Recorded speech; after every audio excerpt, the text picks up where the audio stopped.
पैसा लिएर कहाँ जानु भन्दाखेरि नि जोलामा बोकेर हिँड्नुहोस् भनेर यहाँकै नेताले भन्नुभएको छ हामीलाई। जोलामा बोकेर हिँड्नु अरे हामी पैसा बोकेर। हामीलाई यो जग्गा तिमीहरूले पैसा थापेन छ त के फुटानी गर्छ? 5 पटा दिनुहोस् न त हामी कहाँ जानु भन्दा पैसा झोलामा हाल्नु अरे अनि हामी जानु। त्यस्तो छौँ भनेर हामीलाई भनेको छ। हामी पनि एमालेकै मान्छे हो नि त, अहिलेको मान्छे होइन नि हामी। उहाँ तपाईँलाई भेट्न दिँदैन थियो हामीलाई सरपञ्च अदालतमा गएर हामी सम्पूर्ण खाताहरू सबै सुनाइदिन्छौँ।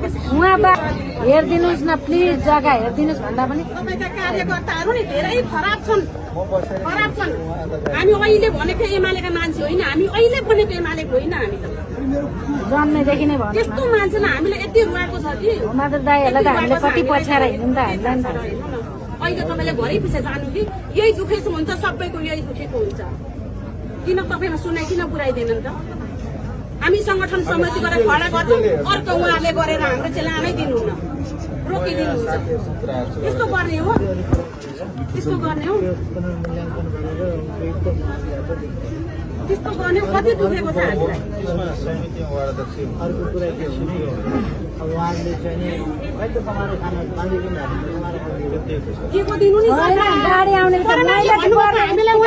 मालपत्र के भन्नुभएको छ भने नि हाकिमले, सर हाम्रो बिरुवा लानको तपाईँहरू जबसम्म कुरो आउँदैन गरेर खान्छ भन्दाखेरि मान्छे लगाएर मकै पोखेका आउँछ, मकै पोखेका मकै त्यस्तो गर्नु पाइन्छ।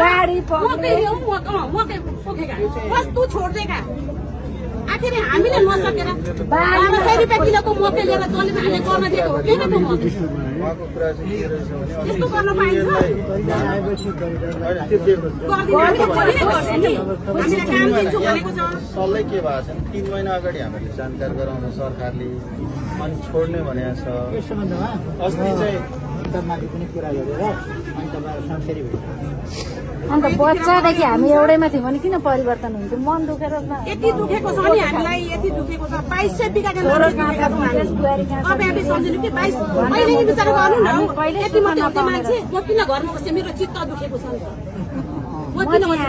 मेरो परिवार अहिले जम्मा गरेको एकै ठाउँ जन्मेको, मेरो 65 जनाले उहाँको जन्म थलो र मेरो जन्म थलो एउटै हो, खबरदार तल माथि। तपाईँ पहिलेको एमाले त्यसरी भन्नुहुन्छ, परिवारले त्यस्तो भन्छ, परिवारै एमाले हौँ हामी।